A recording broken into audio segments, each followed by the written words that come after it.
தமிழர்கள் சிந்துவெளியில் இருந்தார்கள் என்ற ஒரு செய்தியை தாப்பர் அவர்கள் எடுத்து காண்பித்திருக்கின்றார்கள். சௌபாக்கியவதினா இளையவள், அந்த அடிப்படையில் இளமை அழகு போன்ற அடிப்படையில் சௌராஷ்டிரா என்று மொழிபெயர்த்திருக்கின்றார்கள். சிந்துவெளி நாகரிகத்தை தோண்டிய போது எல்லா பாலநிலைக்கு கீழே கருப்பு சிவப்பு அணைவோடு கிடைக்குது. அது ஒரு முக்கியமான செய்தி. இளமீட்டு மொழியில தமிழ் சொற்கள் இருந்தன. தொல்லியல் சான்றுகள், சும்மா நம்ம வாயில பேசுறதுல எதுவுமே இது கிடையாது. தொல்லியல் சான்றுகள் இருந்தால் ஒழிய நம்ம எதையும் ஏற்றுக்கொள்ள முடியாது.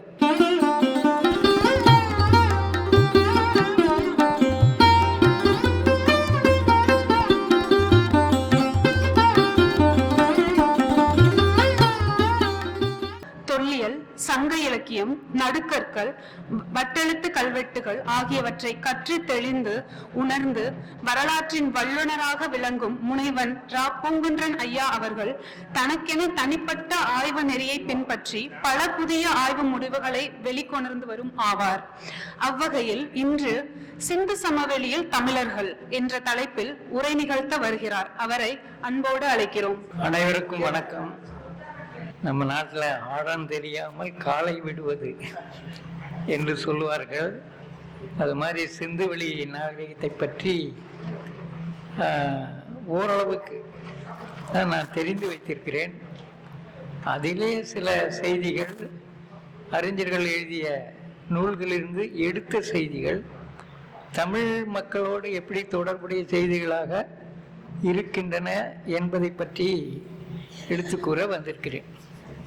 ரோமிலா தாப்பர் என்ற அறிஞர், அப்புறம் ராமேந்திரநாத் நந்தி இருவரும் சிந்துவெளி நாகரிகத்தை பற்றி சில கட்டுரைகள், ஒரு நூல் எழுதியிருக்கின்றார்கள். அதிலே தாப்பர் அவர்கள் ரிக்வேதத்தில் தமிழ் வல்லினராக இருக்கிறது என்று சொன்னார்கள். அது ஏற்கனவே சில அறிஞர்கள் பேசியிருக்கின்றார்கள். தமிழ் வல்லினரா ரிக்வேதத்தில் உள்ளது என்ற ஒரு செய்தியை அவர் எடுத்துக் கொண்டிருக்கின்றார்கள். அடுத்தது, இந்த பாஞ்சாலா என்ற ஒரு சொல் வடமொழியும் தமிழும் கலந்த ஒரு சொல். பாஞ்ச் என்பது வடமொழி, ஆள் என்பது தமிழ். ஆள் என்றால் தலைவன், வீரன் என்று பொருள். அந்த அடிப்படையில் இந்த ஆள் என்ற சொல் வட சொல்லோடு கலந்து உருவாகி இருக்கின்றது. அதனால் தமிழர்கள் சிந்துவெளியில் இருந்தார்கள் என்ற ஒரு செய்தியை தாப்பர் அவர்கள் எடுத்து காண்பித்திருக்கின்றார்கள். ஏனென்றால் அங்கு இருந்ததால் தான் இந்த சொல் வட சொல்லும் தமிழ் சொல்லும் இணைந்து உருவாக்கிய ஒரு சொல்லாக இருப்பதை பார்க்கின்றோம். பின்னால் அதை பஞ்சவீர வழிபாடு என்றும் மாற்றினார்கள். அது மாதிரி நிறைய செய்திகள் கூறி போகலாம். மெசபடோமியாவில் கிடைத்த ஆப்பெழுத்து குறிப்புகளில் 3 இடங்கள் குறிக்கப்படுகின்றன. ஒன்று மெலுகா, இன்னொன்று மகன், மற்றும் ஒன்று தில்மன் என்ற 3 சொற்கள் குறிக்கப்படுகின்றன. அந்த பகுதிகளிலிருந்து என்னென்ன பொருள் மெசபடோமியாவுக்கு வந்தது என்ற செய்தியை எடுத்துக்கொள்கின்ற பெயர்கள். அதிலே மகன் என்ற பெயர் தலைவன், வீரன் என்ற பொருள் உண்டு பழைய தமிழ் இலக்கியத்தில். சிந்துவெளி பகுதியில் மெக்ரான் என்ற ஒரு இடம் இருக்கின்றது. பாகிஸ்தானுடைய கராச்சிக்கு பக்கத்தில் அது இருக்கு. அதுதான் மகன் ரீஜியன் என்று பெரும்பாலோர் எழுதுவதை பார்க்கின்றோம். ஆனால் தாப்பர் அவர்கள் சிந்து நதி முழுவதுமே மகன் ரீஜியன் என்று எடுத்துக்காட்டி இருக்கின்றார்கள். இந்த மகன் என்ற சொல் தமிழில் இருப்பதற்கு பல சான்றுகள். அதியர் மகன் அதியமான் ஆயிடுச்சு, அதியருக்கு தலைவன். மலையர் மகன் மலையமான், மலையருக்கு தலைவன். அகநானூற்றிலே ஒரு செய்தி வரும். ஒரு தலைவி தலைவன் போய்கொண்டு இருக்கிற போது என் மகன் என்று கூறுவதை பார்க்கின்றோம். அந்த என் மகன் என்னும் போது தலைவன் என்ற பொருள் தான் அங்கு பயன்படுத்தி இருக்காங்க. ஆக இந்த தலைவன் என்ற பொருள் கொண்ட மகன் என்ற பெயர் சிந்துவெளி பகுதிக்கு வைக்கப்பட்டு இருக்கின்றது. இந்த பகுதியை பற்றி வடமொழியில் சொல்லும்போது சுவீரா என்ற வடமொழி சொல்லை பயன்படுத்துகிறார்கள். மகன் என்பதனுடைய மொழிபெயர்ப்பது, வேற ஒன்றும் கிடையாது.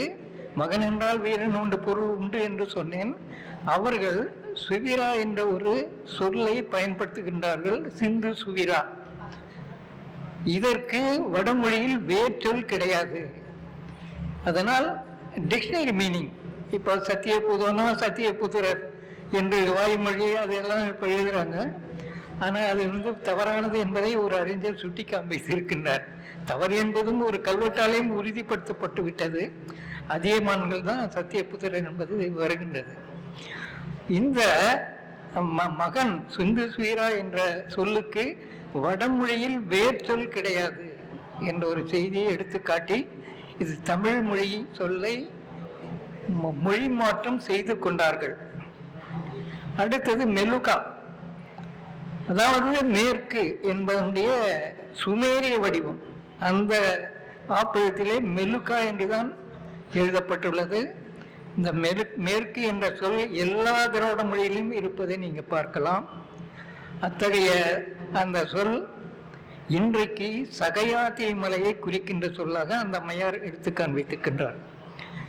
அந்த ஆப்பிளத்தில் மெலுக்காவிலிருந்து என்னென்ன பொருள் வந்தன என்ற செய்திகளை எழுதி வைத்திருக்கின்றார்கள்.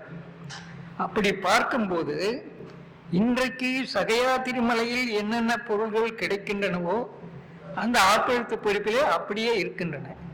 அதனால் மெலுக்கா என்பது சகையாத்திரி மலையை, மேற்கு தொடர்ச்சி மலையை குறிப்பதாக இருக்கலாம் என்ற ஒரு செய்தியை அவர் எடுத்து காண்பித்திருக்கின்றார். அடுத்தது தில்மன். தில்மன் என்பது சுமேரிய மொழியில் இந்த தமிழ் சொல்லை அவங்க மொழிக்கு ஏற்ற மாதிரி மாற்றி ஒழித்திருக்கின்றார்கள். அது தமிழில் எல்லா திராவிட மொழிகளிலும் தெளிமன் என்ற ஒரு சொல் உண்டு. இந்த டெவிடியன் எட்டிமாலஜிக்கல் டிக்ஷனரி என்ற அந்த நூலிலே தெளிமன் என்ற ஒரு சொல் எல்லா மொழியிலையும் எடுத்து காண்பித்திருக்கின்றார்கள். அதனால் இந்த தெளிமன் என்பதுதான் சுமேரிய மொழியில தில்மன் என்று மாறிவிட்டது என்று எழுதி, தெளிமன்னா அழகான அல்லது தெளிவான நிலம் என்ற பொருளிலே இருந்ததை வடமொழியாளர்கள் சௌராஷ்டிரா என்று மொழிபெயர்த்தார்கள். அதாவது சௌபாக்கியவதினா இளையவள், அந்த அடிப்படையில் இளமை அழகு போன்ற அடிப்படையில் சௌராஷ்டிரா என்று மொழிபெயர்த்திருக்கின்றார்கள். அது அந்த சொல்லுக்கும் வடமொழியில் வேர்ச்சொல் இல்லை, தமிழிலிருந்து மொழிபெயர்த்த சொல்லாக கருதலாம் என்று இந்த 3 சொற்களையும் எடுத்துக்கொண்டு சிந்துவெளியில் தமிழர்கள் இருந்தார்கள் என்பதற்கான சான்றாக இந்த 3 பெயர்களையும் அவர் எடுத்து காண்பித்திருக்கின்றார். அது மட்டுமல்ல, அவருடைய அந்த கட்டுரை, அது பெரிய கட்டுரை, அந்த கட்டுரையில கடைசியா ஒரு செய்தியை சொல்வார். நான் இந்த செய்திகளை கருதுகோளாக முன்வைத்திருக்கின்றேன். மொழியியலாளர்கள், வானியலாளர்கள், சமூகவியலாளர்கள், அப்புறம் இலக்கியம் போன்ற துறையைச் சேர்ந்தவர்களாம் ஒன்றாக அமர்ந்து இதை உறுதி செய்ய வேண்டும், அதாவது ஆய்வு செய்து உறுதி செய்ய வேண்டும் என்ற ஒரு கருத்தையும் அந்த இடத்துல அவர் குறிப்பிட்டிருக்கின்றார். அது ஒரு முக்கியமான செய்தி. அடுத்தது, சிந்துவெளியில் ஒரு மரம், அதாவது அரச மரம், அந்த மரம் வழிபாட்டு மரமாக இருந்தது என்பதற்கு பல சான்றுகள் சிந்துவெளியிலேயே கிடைக்கின்றன. இன்றும் தமிழ்நாட்டில் பல ஊர்களில் இந்த அரச மரத்தை ஊர் மத்தியிலோ அல்லது வழிபாடு செய்கின்ற இடத்திலோ நட்டு வழிபாடு செய்வார்கள். வட தமிழகத்தில் வேப்ப மரமும் சேர்ந்திருக்கும். ஆனால் கொங்கு நாடு போன்ற பகுதிகளிலே அரச மரம் மட்டும்தான் வழிபாடு செய்யறாங்க, வச்சிருக்காங்க. அதனால அந்த மரபு இங்கே வந்து விட்டதோ என்று கருத வேண்டியுள்ளது.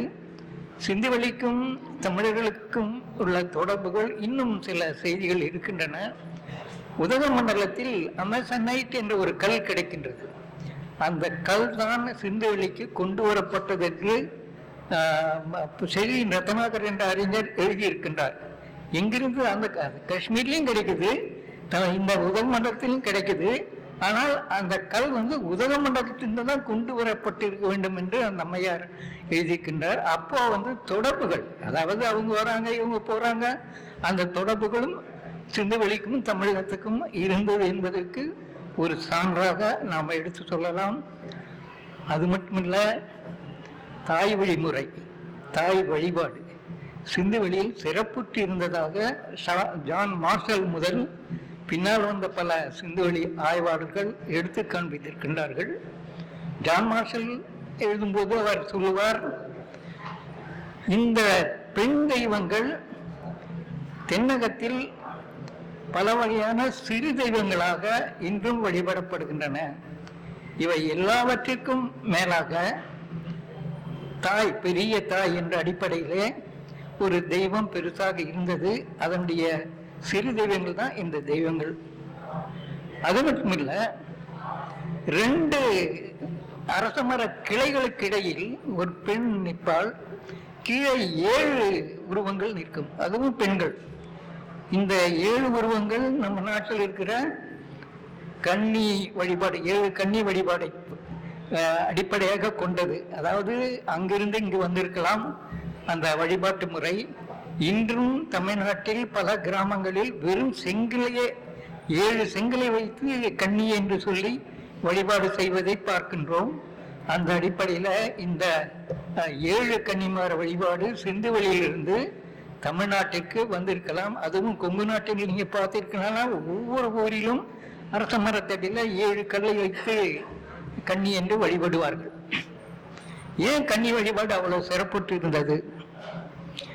ஜாதி சுமிசில் என்ற ஒரு அறிஞர் டெஸ்டினி ஆஃப் எ கிங் என்ற ஒரு நூலை எழுதியிருக்கின்றார். அந்த நூலிலேயே அவர் சொல்றார், பெண்ணின் கற்புடைமை என்பது சிறந்தது, அதைவிட சிறந்தது கன்னித்தன்மை என்ற ஒரு செய்தியை எடுத்து காண்பித்து, அவளிடம் அன்யூட்டிலைஸ்டு பவர் இருக்கின்றது, அந்த பவரை பெறுவதற்கு பக்தன் வழிபட்டால் அவனுக்கு கிடைக்கும் என்ற அடிப்படையில் தான் இந்த கன்னி வழிபாடு செய்யப்பட்டது என்ற ஒரு செய்தியை சொல்கின்றார்கள். தாய்வழி முறை இன்று வரையில் இந்தியாவில், தமிழ்நாட்டில் மிக சிறப்புற்று இருப்பதை நீங்கள் பார்க்க முடியும். இந்தியாவிலேயே தாய்வழியினுடைய உண்மையான ஒரு வடிவத்தை ஒரு மாநிலத்தில் பார்க்கலாம். அது எந்த மாநிலம் என்று தெரியுமா? வடகிழக்கு மாநில 7 மாநிலங்கள்ல 1 இல்லை, நாகாலாந்து.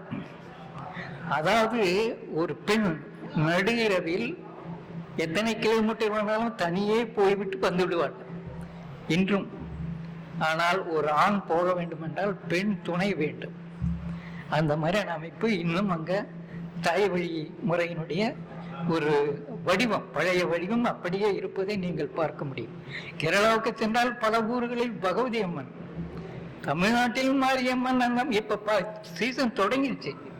இந்த வெயில் காலத்துல எல்லா வகையான தாய் தெய்வ வழிபாடுகளும் எங்க பார்த்தாலும் வெடி வைக்கிறது எல்லாம் நடந்துட்டு இருக்கு. அது அந்த அளவுக்கு தாய் வழி முறை ஒரு முக்கியமான முறையாக இருந்தது. அது சிந்துவெளியிலிருந்து நமக்கு கிடைத்ததா இருக்கலாம், சிந்துவெளியில் நாம் இருந்ததால் இங்கு வந்ததா இருக்கலாம். 2வது, ஐராவதம் மகாதேவன் அவர்கள் தன்னுடைய ஒரு கட்டுரையில சிந்துவெளி அழிந்த பின்பு வேளிர்கள் தமிழ்நாட்டிற்கு வந்தார்கள். இது ஏற்கனவே ராகவேந்தர் அவர்கள் எழுதியிருக்கின்றார். வடபால் முனிவன் தடவினில் தோன்றி செம்பு புனைந்து ஏற்றிய சேனெடும்புரிசை உவராயிகை துவரையாக 49 வழிமுறை வந்த வேளிருள் வேலையை புலிகடை மாலை பார்த்து கபிலர் பாடுவார். இது ராகவேந்தர் இது ஒரு வரலாற்று செய்தியாக, அது புராணம், வரலாற்று செய்தியாக எடுத்துக்கொண்டு துவாரகையிலிருந்து வந்தார்கள். நச்சினார்கன்னு ஏற்கனவே இதை பத்தி எல்லாம் எழுதியிருக்கிறார். அதெல்லாம் மனதில் வைத்து அவர் வேளிர்கள் துவாரகையிலிருந்து வந்தார்கள் என்ற ஒரு செய்தியை அவர் எடுத்து காண்பித்திருக்கின்றார்.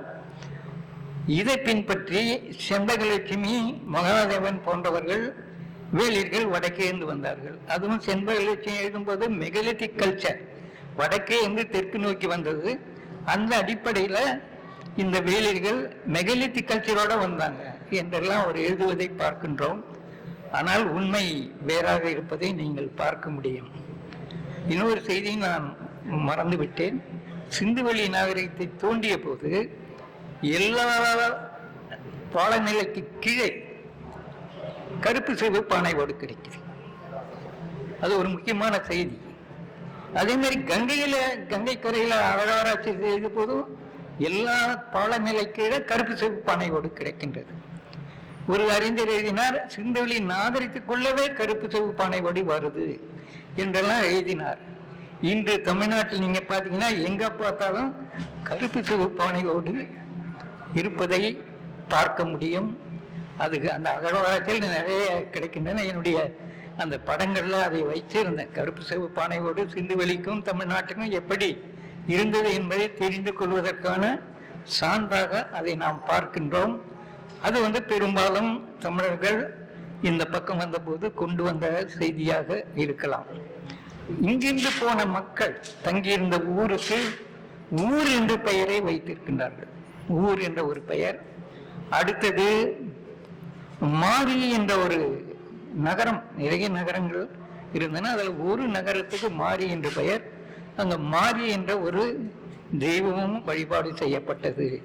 இப்படி அங்க தமிழர் மரபு, தமிழர் நடைமுறை, வியாபார முறை போன்றவையெல்லாம் இருந்ததற்கு பல சான்றுகள் கிடைத்து வருகின்றன. அடுத்தது எல்லா நகரங்களிலும் மெசபடோமியா, ஈரான் பகுதியில் இருந்த எலமைட் சிந்துவெளிக்கு முன்பே அழிந்து போகின்ற ஒரு நிலையில இருந்தது. சிந்துவெளி அதன் பிறகுதான் அந்த நாகரிகம் மேல வருது. சிந்துவெளி இருந்தது, நிறைய ஊர்கள் இருந்தன. நாகரிகம் என்ற வளர்ச்சி வரும்போது உங்களுக்கு எலமைட் அழிந்த பிறகுதான். எலமைட் மொழியில ஏறத்தாழ 81 தமிழ் திராவிட சொற்கள்லாம் தொகுத்து ஒருத்தர் புக்கு போட்டிருக்காரு. புரோட்டோ எலாமிய தமிழ் டிரைடியன் எட்டிமலாஜிக்கல் டிக்ஷனரி என்ற ஒரு புத்தகம் போட்டுக்கின்றார். அதில் ஒரே ஒரு சொல்லை மட்டும் நான் சொல்லுகின்றேன். சி என்ற ஒரு சொல் அங்கு வருகின்றது. எலமைட்டு மொழியில் அது இருக்கு.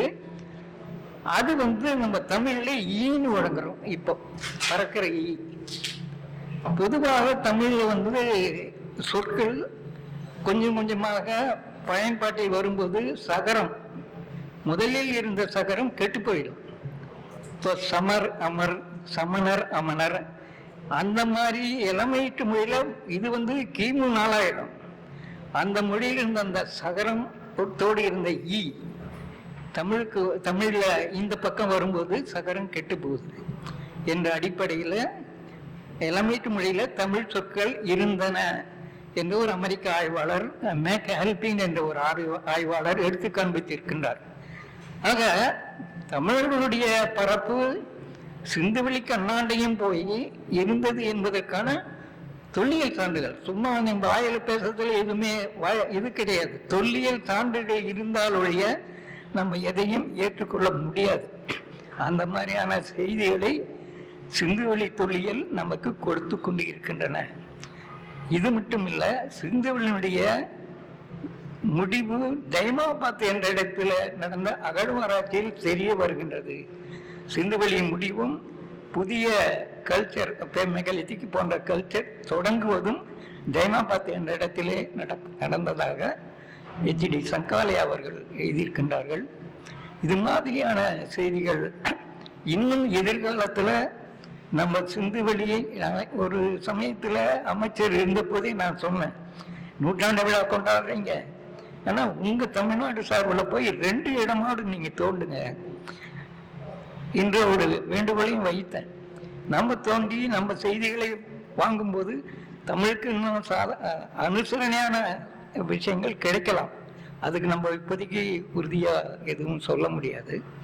அந்த அடிப்படையில இந்த சிந்துவெளி மக்கள் தலை வழிபாட்டிலும் அரசமர வழிபாட்டிலும் சிறந்து இருந்தார்கள் என்பதற்கு இன்னொரு சான்றையை நான் தருகிறேன். சுவிரா ஜெய்ஸ்வால் என்ற அறிஞர் கேஸ்ட் என்ற ஒரு நூலை எழுதியிருக்கின்றார். அதிலே அந்த பசுபதி என்று கூறப்படுகின்ற அந்த உருவம் வந்து ஆண் உருவம் கிடையாது, இது பெண் உருவம். ஏனென்றால் வளையல் பார்த்தீங்கன்னா இது எல்லாம் போட்டிருக்கோம், அது ஒன்று. ரெண்டாவது அவங்க சொல்றாங்க மார்பகங்கள் காண்பிக்கப்பட்டிருக்கின்றன என்ற அடிப்படையில் அது பெண் உருவமாக அவர் எடுத்து காண்பித்திருக்கிறார்கள். அவருடைய கருத்து அல்லாது பிரான்ஸ் நாட்டை சேர்ந்த ஒரு அறிஞர் இந்த பொம்மையை பற்றி மிக ஆழமாக ஆய்வு செய்து இது ஆண் உருவம் கிடையாது, பெண் உருவம் என்று 1964 எழுதியிருக்கிறார். அந்த செய்தியை அவர்கள் எடுத்து காண்பித்து இருக்கின்றார்கள். இரண்டாவது செங்கல், சிந்து வெளியில் இருக்கின்ற அந்த செங்கல் கட்டடங்கள், அதில் பயன்படுத்தப்பட்ட செங்கற்கள், இதெல்லாம் பார்க்கும்போது இந்த இந்தியாவில் பண்டைய நாளில் உருவாக்கிய கணக்கியல் என்ற ஒரு கணக்கு சம்பந்தமான ஒரு இது துறைக்கு சிந்துவெளி செங்கல் தான் அடிப்படையாக இருந்தது என்று அண்மையிலே தேவி பிரசாத் சட்டோபாத்தியாய என்ற அறிஞர் எழுதியிருக்கின்றார். இந்திய கருத்தியல் என்ற ஒரு நூலில் அந்த செய்தியை கொடுத்திருக்கின்றார். யாகம் செய்யும் போது இந்த செங்கலை அவங்க வரும்போது அழிஞ்சு போச்சு, நகரங்கள் அவங்க வரும்போதெல்லாம் வேதிக் பீப்புள் வரும்போதெல்லாம் அழிஞ்சு போச்சு. அதனால அந்த செங்கலை எடுத்துட்டு வந்து யாகம் செய்யறதுக்கான கட்டடங்கள் உருவாக்குறாங்க. அந்த அளவுலாம் பார்க்குறாங்க. அந்த அளவை சொல்லும்போது தான் இந்த அளவுள்ள செங்கல் யாகங்களுக்கு பயன்படுத்தணும். அக்னி சயனா என்ற ஒரு யாகம் வேதத்தில் குறிக்கப்படுகின்றது. அந்த அக்னி சயனா செய்யும் போது இந்த செங்கற்களை கொண்டு வந்து பயன்படுத்தி இருக்கின்றார்கள்.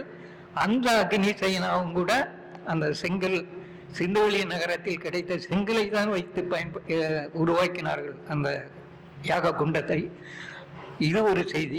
இன்னொரு செய்தி, இந்த அதாவது அந்த நகரம் அழிந்து போய்விட்டது, நாகரிகம் அழிந்து போய்விட்டது. அந்த நாகரிகத்தில் நிறைய மட்பாண்டங்கள், உடைந்த மட்பாண்டங்கள்லாம் அங்கங்கே சிதறி கிடக்குது. அப்படி சிதறி கிடைக்கிற மட்பாண்டங்களை எடுத்து யாகத்துக்கு பயன்படுத்த வேண்டும் என்ற ஒரு செய்தி வேதத்தில் வருவதாக அவர் எடுத்து காமிச்சிருக்கார்.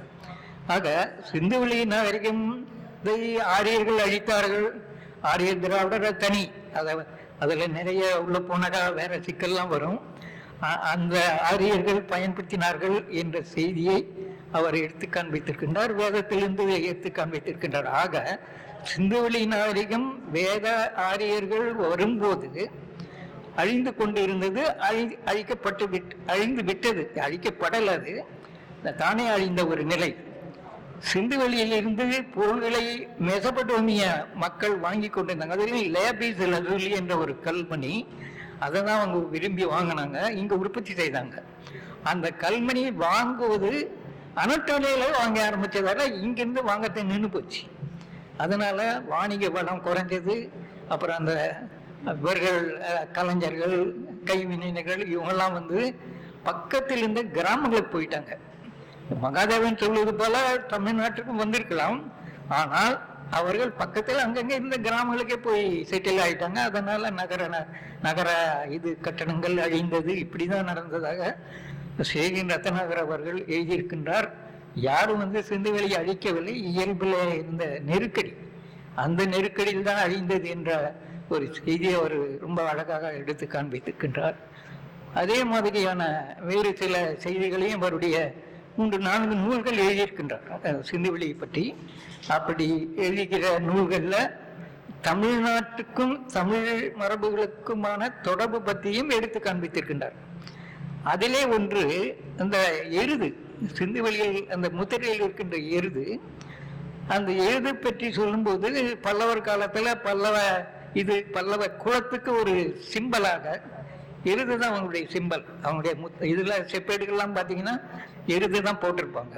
அது மாதிரி ரெண்டாவது அந்த காளையை நீங்க பார்க்கும்போது காங்கேயம் காளை மாதிரியே இருக்கும். அதை எடுத்து காமிச்சிருக்கார் பாலகிருஷ்ணன் அவர்கள், எடுத்து காண்பிச்சிருக்கின்றார். அந்த அளவுக்கு தமிழ்நாட்டோடு தொடர்புடைய செய்திகள் நிறைய இருக்கின்றன. சுருக்கமாக நான் கூறினேன். நன்றி, வணக்கம். தொல்லியல் ஆதாரங்களை இலக்கியத்தோடும் பொருத்தி சிந்து சமவெளி வாழ்ந்த தமிழர்கள் பற்றியும் பல புதியதொரு செய்திகளை வழங்கிய முனைவர் ரா பூங்குன்றன் ஐயா அவர்களுக்கு நன்றி.